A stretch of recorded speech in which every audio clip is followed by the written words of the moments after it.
है फ्रेंड्स, मैं आप लोग को नेट गेट जीआईसी का बहुत इंपॉर्टेंट क्वेश्चन बताने जा रहा हूँ। यह एक ऐसा क्वेश्चन है जो एग्जाम में हर एक ईयर गैप करके यह क्वेश्चन पूछा जाता है। ठीक है, यह क्वेश्चन गेट 2024 में पूछा भी गया है।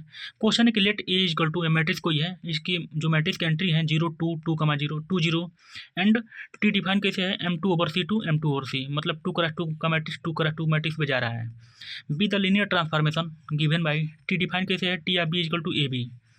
The characteristics polynomial of T is, मतलब बताना है कि जो टी है उसका कैरेक्टरिस्टिक्स पोलिनोमियल क्या होगा। ये 4 ऑप्शन दिया गया है। क्लियर। तो ये बताइए, आपको मैं एक ट्रिक सिखा रहा हूँ कि कैरेक्टरिस्टिक्स पोलिनोमियल सब क्या जानते हैं।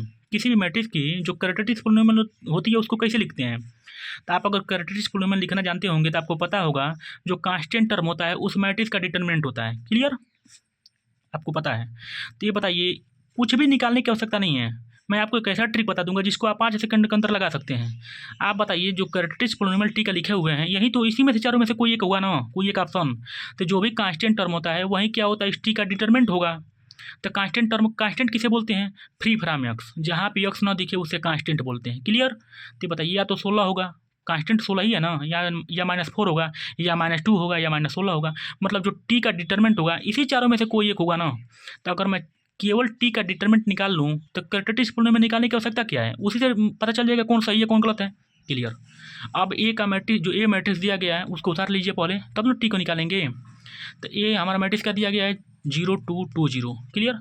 इसका आइगन वैल्यू आप फाइंड आउट कीजिए। तो 2 का आइगन वैल्यू कैसे फाइंड आउट करते हैं आप जानते होंगे। कैसे लिखते हैं, lambda square minus trace of A into lambda plus determinant of A equal to 0, formula होता है। तो इस मैट्रिक्स का ट्रेस कितना है, 0 है, क्योंकि 0 + 0 इक्वल टू 0, क्योंकि ट्रेस होता है सम ऑफ डायगोनल एंट्री। तो डायगोनल क्या है, 0 0 है, जोड़ेंगे तो 0 ही हो जाएगा। तो this imply that lambda square minus trace कितना है 0 इंटू लेमडा, और माइनस नहीं, मतलब डिटरमिनेंट -4 आ रहा है तो -4 हो जाएगा equal to 0। This imply that lambda square -4 equal to 0। तो इसको सॉल्व करेंगे तो लेमडा इक्वल टू +-2 आ जाएगा। तो क्या पता चला कि जो ए आइगन वैल्यू, ए मैट्रिक्स है उसका आइगन वैल्यू क्या है, 2 और -2 है। तो हमको किसका निकालना है, टी का। अब आइए यहाँ पे, तो टी कैसे डिफाइन किया गया है, T of B equal to A B. तो यहाँ से उतार लीजिए, now T of B equal to A B. देखिए, मैं आपको ट्रिक सिखा रहा हूँ, यहाँ यहीं पर ट्रिक अप्लाई होगा। यहाँ से कुछ पल के लिए मान लीजिए कि ब्रैकेट क्या है, मल्टीप्लाई है, कुछ पल के लिए। ऐसा होता नहीं है लेकिन मैं ट्रिक सिखा रहा हूँ।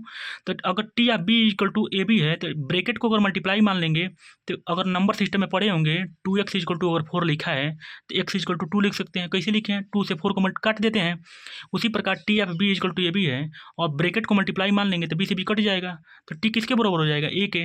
और ए इंटू आइडेंटिटी लिख सकते हैं। क्यों, आपको फिर मैं समझा दूं। जैसे 2 है, 2 गुण 1 लिख सकते हैं ना, मतलब 2 इंटू 1 लिख सकते हैं, कोई प्रभाव नहीं पड़ेगा। उसी प्रकार ए को ए इंटू आई लिख सकते हैं।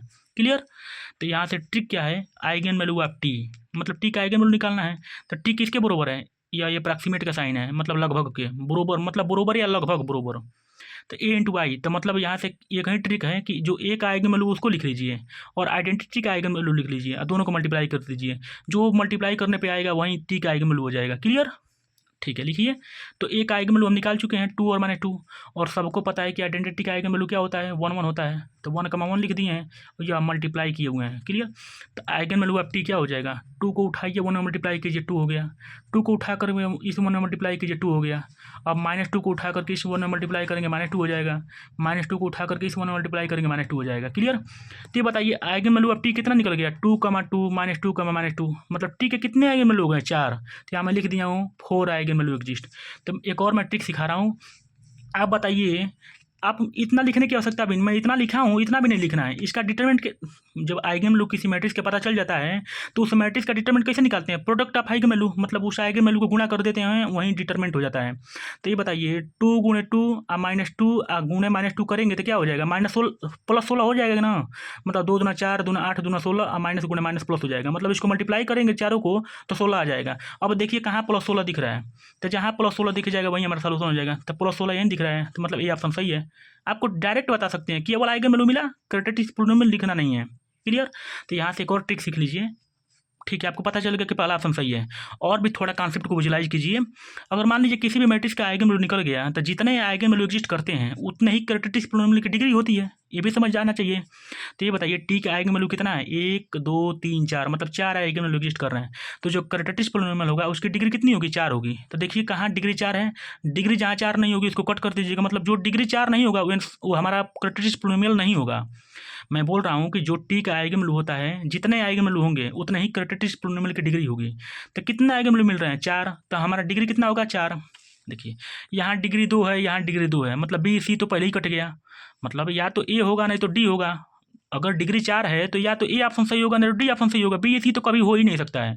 तो बी सी को कट कर देंगे, तो मैं वहीं लिखा हूँ। तो टी क्या हो जाएगा, हैज 4x4 का मैट्रिक्स हो जाएगा। तो दिस इंप्लाई दैट जितने आर्डर होता है उतना ही क्वाड्रेटिक पोलिनोमियल की क्या होती है, डिग्री होती है। तो लिख दिया हूँ this imply that degree of quadratic polynomial of T equal to 4। तो डिग्री कितना होना चाहिए, 4। तो हेंस ऑप्शन बी का सी गलत हो जाएगा, कट हो जाएगा। मतलब क्यों कट हुआ है, क्योंकि इसका डिग्री 2 है, हमको चाहिए 4 डिग्री। क्लियर। अब आप आ जाते हैं क्या करते हैं, डिटरमिनेंट ऑफ टी।